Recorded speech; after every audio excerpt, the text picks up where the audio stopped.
Hey everybody, welcome to a new episode of Zero's Gunpla Review. In this episode, we're going to cover the Gundam Virtue from Gundam 00. So if you want to support the channel, because this episode was brought to you by Galactic Toys, as it usually is. I picked up this bad boy at Galactic Toys a while ago, just so if you want to grab one of your own, links down below. If you want to support the channel, the GoFundMe links down there below too. So is the Facebook group and my regular website. So, the Gundam Virtue, as I stated before, is from Gundam 00.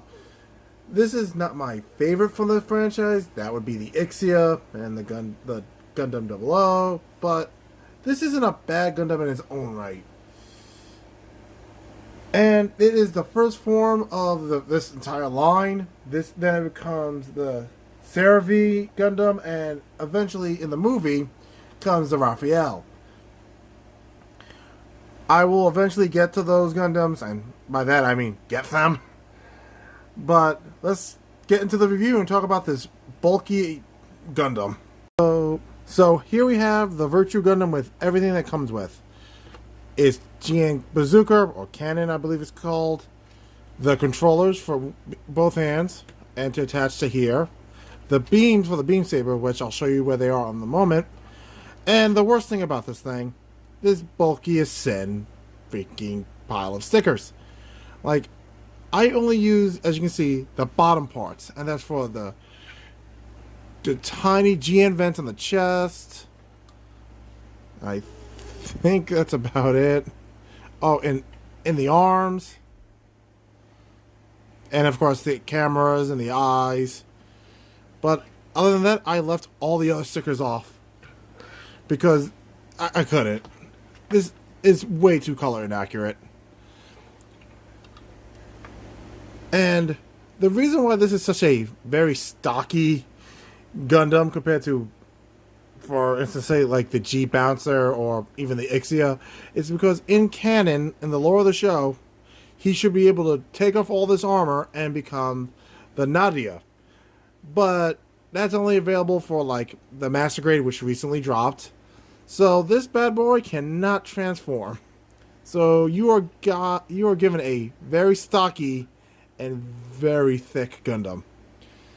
It's like it mastered leg day, but that's about it. Everything else is like average. So that's the thickness is not a flaw. It's just it may take up a little bit extra counter space, so it's not a big deal. But aside from that, the biggest flaw was that sticker sheet. It is unnecessarily large. So, let's get into the positives. And by that I mean, let's show some of the tricks. Like, okay, the articulation is not that great because of the thickness of the armor. But the cool thing is that the beam sabers are actually, if I get closer, you can see it right in the knee. So you can take them out, and he can use his beam sabers, which is pretty cool. And it's a good place to store them. Though militaristically and design-wise, I can't imagine someone doing that. Also, be careful. I nipped the front skirting here, so it's a bit looser than it usually should be. I think I screwed up doing that, but it's great to give it independent movement, but that's just a personal preference. So be cautious when you build this. But like I was saying, having a beam saber that is in the knee isn't really good per se, because when are you going to have a time when in the middle of combat to reach to your knee and pull out a sword? Yeah, not going to happen. So, another flaw is this thing pops off way too easily. This one's a little bit tighter. I don't know why. It's the same polycap, but so it could just be my model, but be cautious of the right one. So, and of course, like I said, the articulation suffers because of the size of the armor. The legs, you're not going to get a lot of posing out of this. And his little stumpy little feet too. And the arms, they can get some decent distance and turns. As you can see, it's a ball joint in the arms. I believe it's a ball joint. No, it's a peg joint. Never mind. Which gives you decent distance, but not a heck of a lot. And I believe, yeah, the hips are another beam joint. So it's more stable than a ball joint, but you don't get as much articulation out of it. So Another thing that, as I said before, this comes with is the GN cannon. This is a bit of an stressor because you try to supposed to separate it a bit so you can pull out the yellow part, but it's not that easy to pull out. So, give me a second. Yes, and this is happening in real time. I'm not like, well, you can do that and break the thing temporarily. I would not recommend it, but hey, for the sake of showing it, yeah. So then you can have him hold it to his chest and have him fire the full GN cannon. But like I said, that's up to you. Play how you like. It attaches. It doesn't have a regular handle, but it does have these little holster handles, which is pretty cool in my opinion. Because you can just pop them in. And yeah, sorry about that. The dogs apparently had an opinion and wanted to get involved in the show, and they still do. So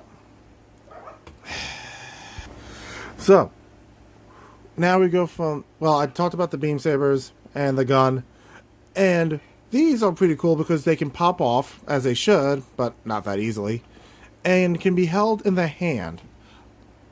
The problem is getting it out of this little slot right here. There it goes. So you pop the handle out.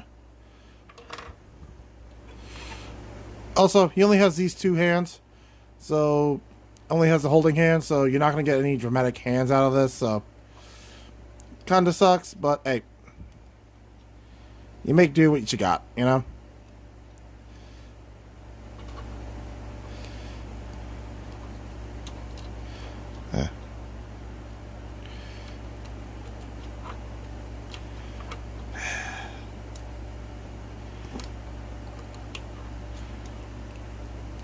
And now you have the GN cannons on his hands, or as I like to think of it, very powerful boxing gloves.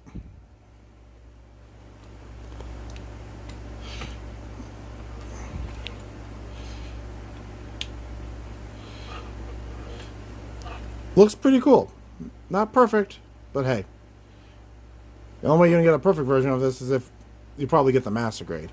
But we're not talking about that in this episode. We're talking about the little dude right here.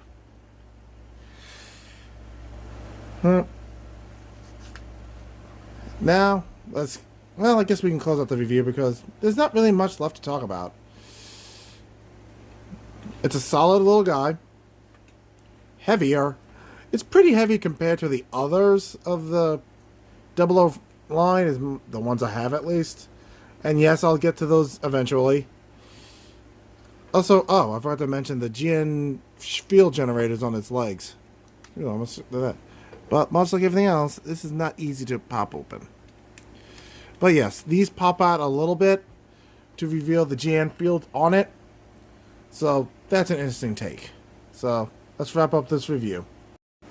So, all in all, the Gundam Virtue is a solid little kit, but you're not going to get a lot of posing out of it. Unfortunately, the way it was designed, because it's supposed to have the armor come off, causes it to be thicker than usual, thus making it bulky, and the articulation suffers for it. It comes loaded with a bunch of color correcting stickers, which every builder knows that is a kind of a detracting factor. I'm not a huge fan of it personally, and I know a lot of people aren't. So I got him because I like Gundam 00, so I wanted to complete the whole franchise. And I do like his concept on paper. But like I said, the flaws are there, and they're pretty obvious when you get around to building him. So, all in all, if you enjoy the Gundam 00 franchise, get him. If you like the guys from the Gundam 00, get it. If you like the Virtue and all its descendants and incarnations, the one from Gundam Build Divers, not Fighters. Get it. Because, you know what? Like a wise man on YouTube once told me, it's your stuff, it's your toys, play how you like. So, I'd like to thank all my viewers for keep on watching me. I appreciate this. You guys give me the strength to keep doing this day after day, week after week. You know, this is actually one of the funnest jobs I've had. Remember, if you want to support the channel, the links are down below. If you want to look up my website that has all the Gundams I'm going to eventually review and have reviewed, check it out down below. Remember to like, comment, and subscribe. And I'll catch you guys in the next video as I review our grunt from the OG generation. That's right, I'm going to review the Zaku 2. So I'll catch you guys in the next episode. See ya.